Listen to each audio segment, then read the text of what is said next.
The best thing for the last couple of weeks has been Cody's promo.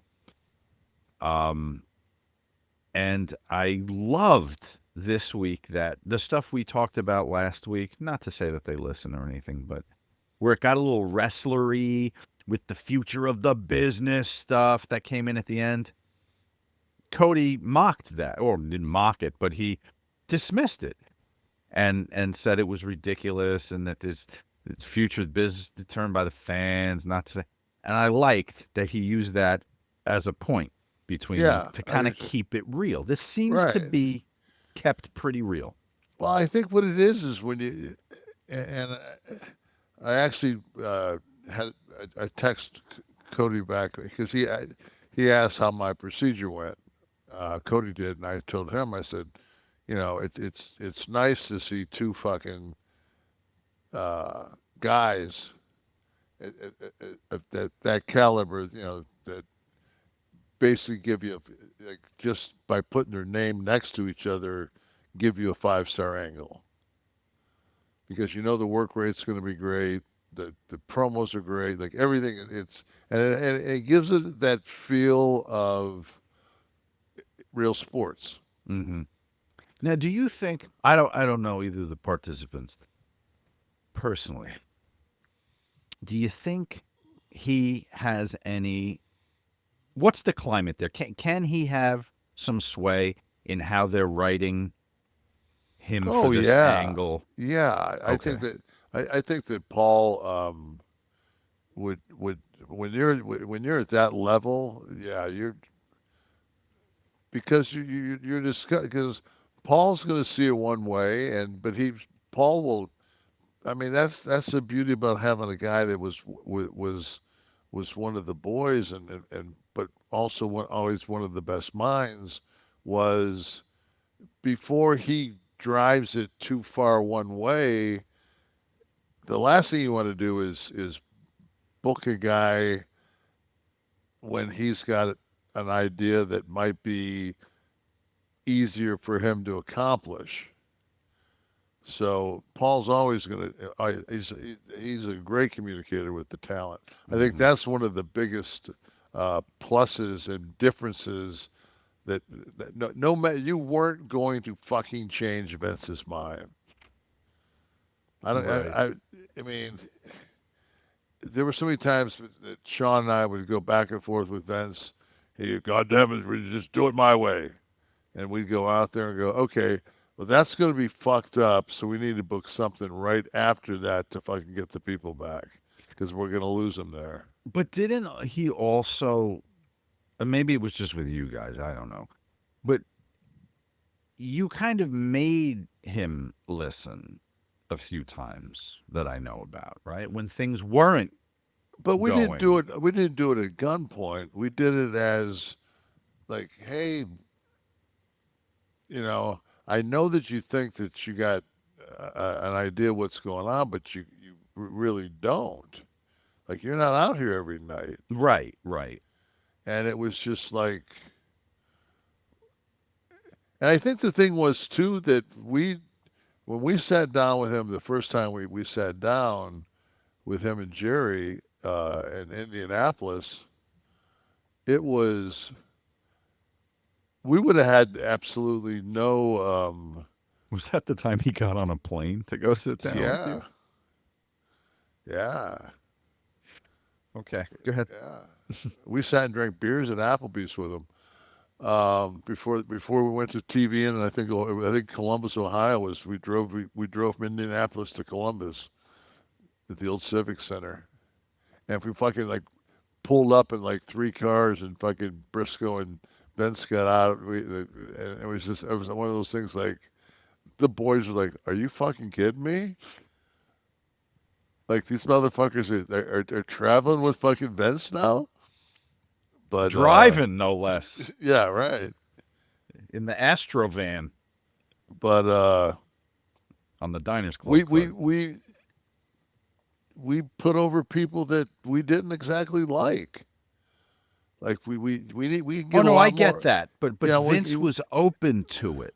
Well, I think if it would have been us, me, You would have lost but credibility. Right. absolutely, Right. and ours was, man, we were taking it as, because we all had the same vision of the business, and it's amazing that once that clique fractured and went separate ways, how our psychology and how we looked at the business from a more real standpoint was kind of what sent that fucking shock wave in '96 that was the NWO, and then later on was DX.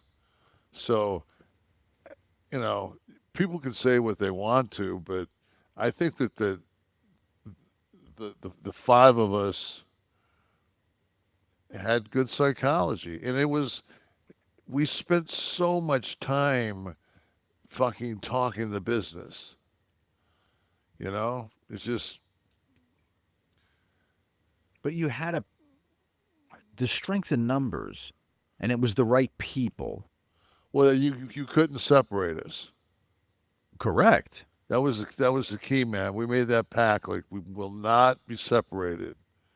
If they fuck one of us, they fuck all of us. Like, and then that was one of the problems that occurred when we did the curtain call, and then Hunter got left out, and Hunter did the punishment, because that had never fucking stood with us. You were gone. So, yeah. I know, but fucking, as Scott used to always fucking say, man, nobody fucking, they can X-ray, MRI, they can do whatever they want.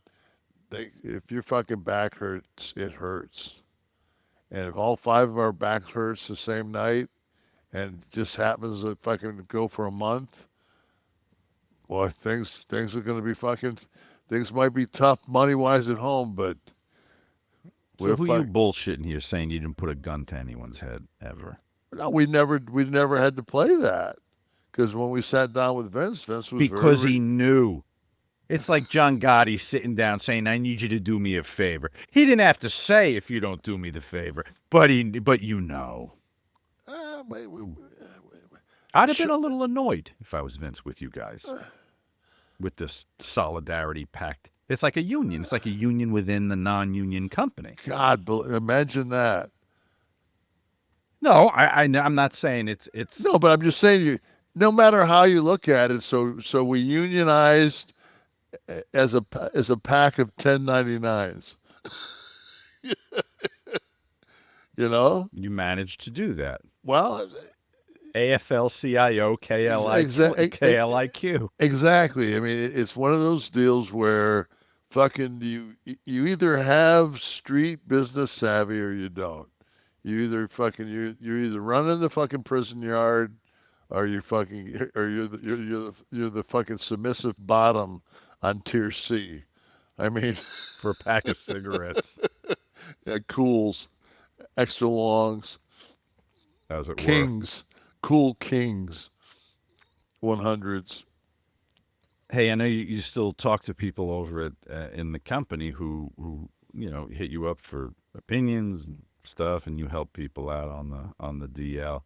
You got to get with Rhea. She sold a whiff from Aska that just look bit that yeah, tell Yeah, don't you but you don't know sell the what? whiff, and I it was from behind too. You can just ignore it. yeah, but Didn't see it. you it's one of those things where it's like, it's so hard because, I mean, if you watch that Nia Jax where she doesn't